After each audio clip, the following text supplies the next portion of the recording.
Simon, good morning. Welcome to CP24 Breakfast. Thanks so much for joining us.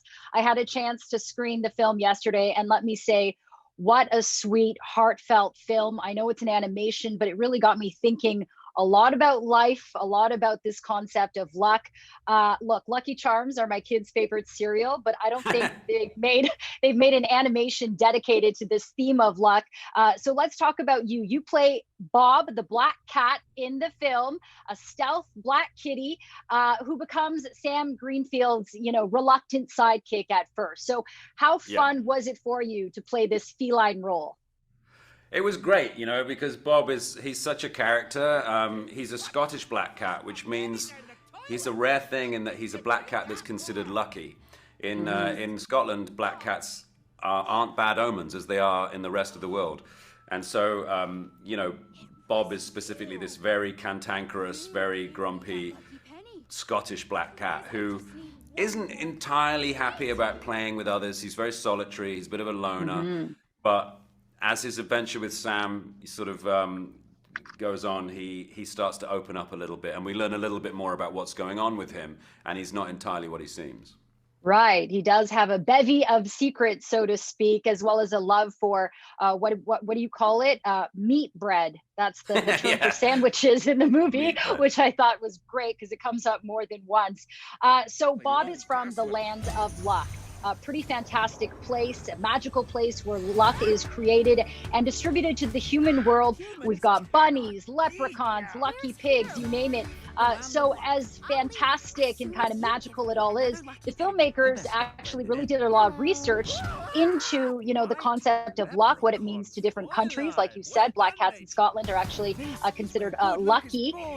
So we also learned a lot about, the foster care system, and the filmmakers interviewed people that grew up in foster care to get to the emotional core of the story. So maybe talk a Yeah. bit about the storyline.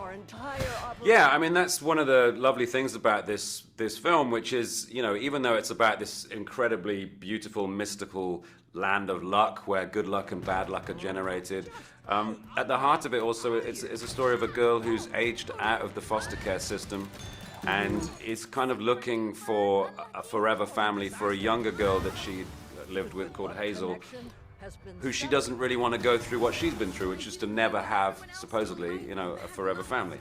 And I think the fact that it's rooted in that kind of reality, is beautiful, and it addresses a situation which happens a lot, with children that grow up in foster care. Meanwhile, that's juxtaposed with an incredible mythic story of lucky pennies and all these different lucky animals in this world, which, even though is this sort of extraordinary creation, is basically an office. It's like Yeah. it's an administration job. Everyone's just punching clocks and handing out luck. No matter how wonderful it looks, it's still just this kind of quite mundane sort of thing that's going on through a portal in a different dimension.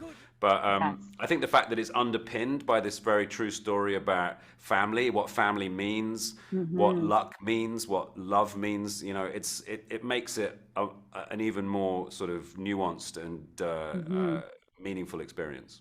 Yeah, absolutely. And in the film, they talk about how bad luck. There's a scene where Jeff, the unicorn, who's in charge of the randomizer that distributes good luck and bad luck to the human world, talks about how bad luck kind of sticks together like glue. And yet you have this talk about the forever family, and family being the people who stick by you no matter what. And that's the beautiful thing we see as the movie unfolds. So let's talk about the other characters in this film, Simon. You're with some pretty heavy hitter actors as well. Jane Fonda is the CEO of Good Luck. She plays the magical dragon who is feminine, flirtatious, who is an optimist, really. And also Whoopi Goldberg, the captain, who's a leprechaun, who is not quite such a fan of Bob the cat. So how was it like sparring with her in this film? Well, it was great. One of the reasons, I mean, that for me, taking the job it was an easy one, just because I loved all the concept designs, I loved the story. The idea of working with Jane and Whoopi and Eva as well, who is an amazing talent, who is a huge Broadway star here in New York, was very exciting. Even though when you record animation, you kind of record it in a vacuum. I never got to actually spar with Jane or Whoopi or Eva Right. in the voice sessions because it's just me and the director, or just Jane and the director, or what have you. So I've met Whoopi and Jane before, but I didn't meet Eva until after we'd recorded our voice work for the movie. And I was delighted to sort of discover that we had a really easy chemistry in the same way that Sam and Bob had. And I think that's a testament to the casting directors of the movie. Yeah, absolutely. No, when you watch the film, it just looks like it's all unfolding in real time. It's very seamless. You wouldn't think that you weren't together with them in the room doing those lines and those reads. Yeah. Simon, what are you hoping that people will come away with when they see this film? Well, I think for all the kind of fanciful mythology that the film has, the message ultimately is that when you put love out into the world, that's when love comes back. And so we make our own luck, really. And the truth of the matter is there is no mystical land of luck. We are the authors of our own destiny.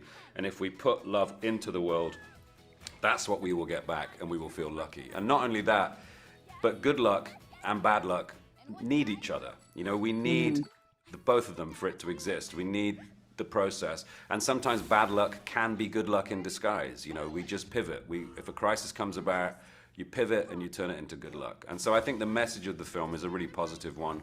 It's a great message for young people, but I think for adults as well. In a world that's become very divisive, the idea of actually putting out love rather than the opposite is Right. is a healthy one.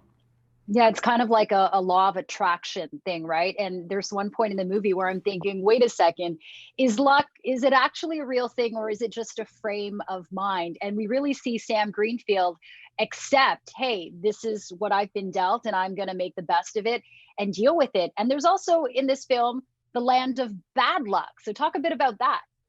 Yeah, bad luck exists underneath good luck. It's the land of luck is a sort of sphere, and they've good luck on top, and then there's sort of a kind of neutral area in the middle called the in between, and then underneath there's bad luck.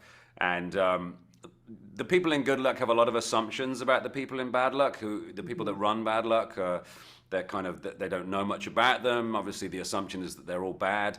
But this is obviously not true, and Sam and Bob have to travel to the land of bad luck, and they sort of find out for themselves. And I think it's Right. just it's another great lesson about making assumptions about other people and not really forming the proper opinions about them until you meet them and understand them. Right.